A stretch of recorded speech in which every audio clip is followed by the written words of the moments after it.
Hello everybody, and welcome to a new episode of Weird Wikipedia. And as you can tell, I am doing voiceover over gameplay video.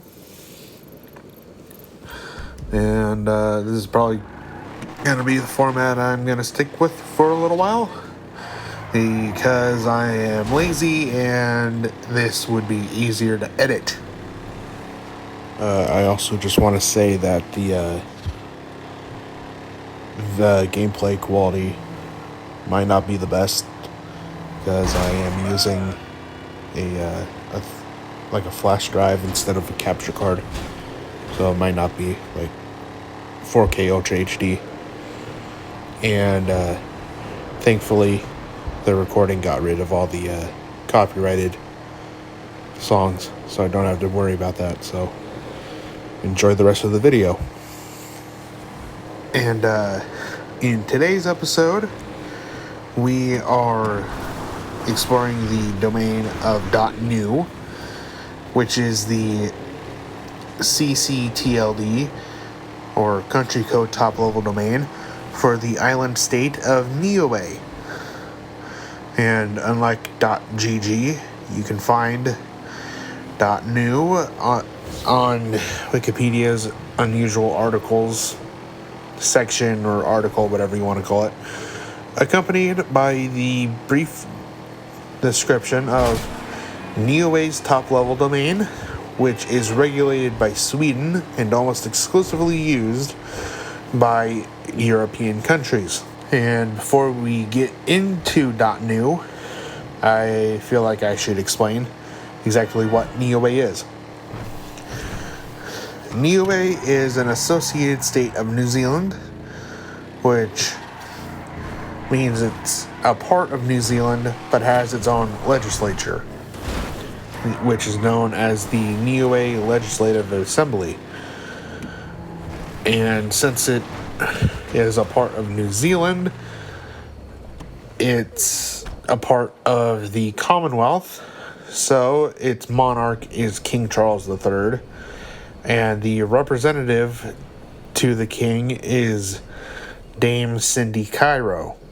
Its own head of government is the premier, Dalton Tagalagi.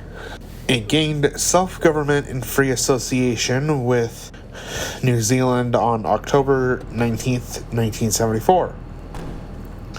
It is about 1,500 miles, or 2,214 kilometers, away from New Zealand. Its capital and largest city is Alofi, and Niue uses the New Zealand dollar as its currency. Its total area is 100.94 square miles, or 261.46 square kilometers, with a population of 1,784 at the most recent census. This gives it a population density of 17.4 people per square mile, or 6.71 people per square kilometer. And according to a 2018 estimate, its total nominal GDP was 43,536,000 New Zealand dollars, which gives it a per capita GDP of 24,267.56 New Zealand dollars. And if you want to get there, you'll have to fly to Auckland International and then fly to Niue International, which is also known as Hainan International. Now that the geography lesson is over, on to .niue. And as I said at the beginning of the video, .niue is the country code top level domain, or CCTLD, of Niue. It was one of the first CCTLDs to be marketed as an alternative to the .com or .org domains. It was introduced in 1997, and if you want to register a site with the .niue top level domain, you're going to have to register it through iis.se. .se being Sweden's ccTLD, but we're going to get to that soon. Its sponsor is the Internet Users Society, Niue. Its intended use was for, quote, entities connected with Niue, unquote, but is actually barely used by entities connected with Niue, and is mostly used by Swedish, Danish, Dutch, Belgian, and Norwegian websites, but we're also going to get to that soon. As of September 2013, the Swedish Internet Infrastructure Foundation assumed responsibility for the administrative and technical support for the top-level domain. And in 2018, the Niuean government issued a lawsuit against the Internet Infrastructure Foundation to regain control of the domain, stating that the foundation had, quote, taken over Niue's .nu domain without consent, unquote. And they also state that .nu is a, quote, national asset of Niue, unquote. The lawsuit was accepted into court on March 20th, 2019, and as of July, it is still ongoing. Now on to why .nu is so popular with, Northern European countries. And that's because "nu" is pronounced similarly to the Swedish, Danish, and Dutch words for new, and it is also pronounced similarly to an archaic Norwegian word for new. In 1999, there were approximately 43,000 websites registered in Norway with the .nu domain, in contrast to the approximately 30,000 with .no, the Norwegian ccTLD. For some reason, in March 2000, New Domain Ltd, that's a company, became the first TLD to offer internationalized domain names and support the full Unicode character set.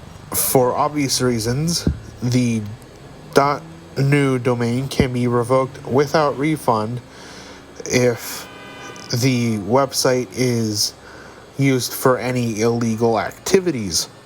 In February 2012, Library.nu, a site listing links to scanned books, had a substantial number of books that were claimed to be pirated copyrighted material, and went offline after a coalition of the world's largest book publishers obtained an injunction against the site. A few days later, the site also had its domain name revoked by domain registrar New Names. The domain revocation was recorded in screenshots taken at the time. If you want to register a website with the .nu domain, the prices will show up in euros instead of New Zealand dollars. If the website only has one character in its name, the price is a premium 500 euros a year. If the website has two characters in its name, the price drops to 250 euros per year. And if the website has 3 or more characters in its name, the price drops again to 30 euros a year. In 2005, a UDRP case regarding newnames.com made the assertion under factual background that, quote, the complainants own and operate the .nu ccTLD, unquote. The companies in question, which are World Names Incorporated and New Domain Ltd, are operating the registry for .nu on behalf of the Internet Users Society, but it is incorrect to say that they own the TLD, as TLDs in general are delegated and managed rather than owned. The case does point out that these companies own a registered trademark to New Domain in several countries. In March 2007, McAfee Site Advisor released a report detailing the features of Site Advisor. In this report, .NU domain websites were identified as having a higher risk for browser exploits compared to other TLDs.